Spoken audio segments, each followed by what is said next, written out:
नमस्कार, मी पुष्पवती चंद्रकांत मोरे, अंगणवाडी सेविका व्हिडिओ भगिनींनो तुमच्या आवडत्या चॅनलवर म्हणजेच ॲक्टिव्ह अंगणवाडी चॅनलवर तुमचं खूप खूप स्वागत करते। सेविका ताईंनो, आज 28 एप्रिल येऊन गेली, म्हणजे आपले महिन्याचे फक्त 2 दिवस बाकी आहेत आणि हे 2 दिवस बाकी आहेत म्हणजे महिना आपला संपत आलेला आहे। एप्रिल महिना संपतोय तरी देखील आपल्याला केंद्राचं मानधन हे मिळालेलं नाही। याच्यासारखी दुसरी दुधाची गोष्ट नाही, कारण की आपण नेहमी लढा देत असतो, नेहमी प्रत्येक गोष्ट करत असतो, परंतु आपल्याला जर आपण म्हटलं तर आपल्याला मोबाईल वापरायचा आहे, सक्तीचा आहे, आपल्याला पोषण ट्रॅकरवर काम करायचं आहे, आपल्याला मातृवंदनावर काम करायचं आहे, त्याच्याच व्हिडिओ मी स्वतः टाकत असते। परंतु मी तुम्हाला काम कसं करावं, तुम्हाला मार्गदर्शक म्हणून माझी व्हिडिओ असतात, परंतु आपल्याला ते काम करण्यासाठी आपल्याला प्रत्यक्षमध्ये आपल्याला पैसा लागतो। कशासाठी लागतो? मोबाईलचा रिचार्ज आपल्याला दर महिन्याला मारावाच लागतो। तो रिचार्ज जर केला नाही तर आपलं काम थांबेल। तर ही पहिली गोष्ट, ही खूप मोठी शकांतिका आहे की आपल्याला मोबाईल रिचार्जचा आपल्याला पैसा मिळत नाही। त्याच पद्धतीने आपल्या केंद्राचं मानधन थकलेलं आहे। स्पर्श प्रणाली माध्यमातून म्हणता येत, तर मग स्पर्श प्रणालीच्या माध्यमातून आपल्याला सीबीचे पैसे आलेले आहेत। हा दुसरा प्रश्न म्हणजे ते आलेले आहेत, मग आपलं केंद्राचं मानधन का थकलेलं आहे? तुम्हाला माहिती मी आज व्हिडिओ का करते, कारण की माझ्या जवळपास ज्या राहणाऱ्या माझ्या भगिनी आहेत, तर त्या विधवा परित्यक्ता जवळपासच्या माझ्या भगिनी आहेत आणि त्या 10%च्या भावाने ज्यावेळेस पैसे काढतात तेव्हा वाईट वाटतं, अंतकरणापासून वाईट वाटतं की अरे, काम करून त्यांना कामाचा मोबदला दिला जात नाही। केंद्राचं मानधन किती वर्षापासून वाढलेलं नाही, मोदी साहेब आले तेव्हापासून 1 रुपया आपला वाढलेला नाही, परंतु तुम्ही जे आम्ही काम करतो ते पण आम्हाला देत नाही। याच्यासारखी दुसरी शोकांतिका असेल का? आता दुसरी गोष्ट, सारख्या व्हॉट्सअपवर एक गोष्ट व्हायरल होते, ती म्हणजे 29 एप्रिल तर 12 मेच्या कालावधीमध्ये 10 ते 3 वाजेपर्यंत तुम्ही उघड्या परिसरामध्ये म्हणजे बाहेर पडू नका, उन्हाचा स्पर्श तुम्हाला लागू देऊ नका, कारण की उष्माघातचे प्रकार घडणार आहेत। खूप साऱ्या गोष्टी अशा घडणार आहेत। उन्हाचा पारा 45 अंशपासून तर 95 सेल्सिअसपर्यंत येणार आहे, अशा व्हॉट्सअपवर शासनामार्फत निर्देश दिले जातात, परंतु अंगणवाडी सेविकांना डायरेक्ट सुट्टी मंजूर झालेलीच नाही।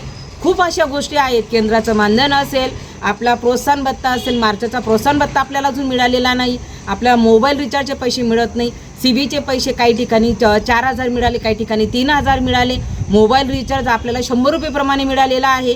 मग विचार करण्याची गोष्ट आहे, एक मोबाईलचा रिचार्ज मारायचा असेल तर तो 350 रुपये महिन्याला आपल्याला मारावा लागतोय आणि आपल्याला पैसे मिळत आहेत कुठले? 100 रुपये, ते पण किती मागचे। मग आपल्या अशा परिस्थितीमध्ये अंगणवाडी सेविका असेल, अंगणवाडी मदतनीस असेल, तर तिने कोणाकडे बघायचं? युनियन काही करत नाही, शासन लक्ष देत नाही, म्हणजे थोडक्यात काय, अंगणवाडी कर्मचाऱ्यांना युनियनने आणि शासनाने डायरेक्ट वाऱ्यावर सोडलेले असा ज्याचा सरळ अर्थ होतो।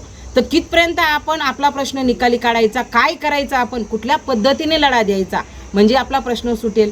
युनियन पण शांतपणे गंमत बघते, ज्या युनियनमध्ये पुढारी पण करणारे जिल्हे आहेत, त्यातल्या भगिनी आहेत, तिथलं लेटर निघालेलं आहे उन्हाळी सुट्टीचं।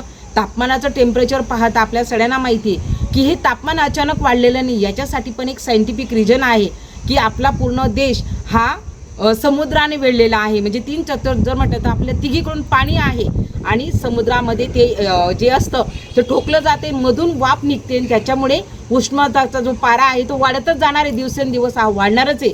ह्या वर्षी काय, त्याच्यापेक्षा पुढच्या वर्षी काय, हे असंच राहणार आहे, चक्र हे असंच राहील।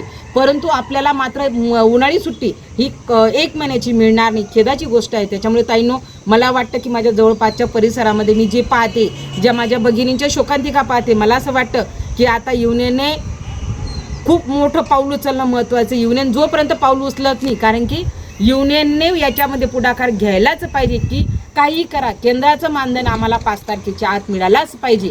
वाढीव तर होत नाही, मानधन वाढ होत नाही, पण जे आहे ते तर पदरात टाका, जेणेकरून आम्ही आमचा उदरनिर्वाह चालू शकतो। कारण की माझे एकटं कुटुंब चालवणाऱ्या भगिनींना अक्षरशः व्याजाने पैसे उचलावे लागत आहेत, तेव्हा कुठं त्यांचं कुटुंब चालतं। त्याच्यामुळे माझी शासनाला आजच्या वेळीच्या माध्यमातून खरंच सगळ्यांच्या वतीने हात जोडून विनंती की आता अंगणवाडी सेविकांचा अंत बघू नका आणि लवकरात लवकर केंद्राचं मानधन, प्रोत्साहन भत्ता आणि एप्रिल महिन्याचं मानधन एक साथ देऊन टाका, म्हणजे माझ्या भगिनी कमीत कमी उन्हाळा चांगल्या रीतीने काढतील। आता आजार आहेत, खूप साऱ्या गोष्टी आहेत, तर त्यांनी कसं करावं याच्यासाठी एवढीच विनंती करते। याच्या व्यतिरिक्त काहीच सांगू शकत नाही। आजच्या वेळीपुरतं एवढंच मला वाटला म्हणून मी हा प्रश्न जेन्युअल मांडला। ताईंनो, काय वाटतं तुम्ही कमेंटमध्ये सांगा। आजच्या वेळीपुरतं एवढंच, धन्यवाद।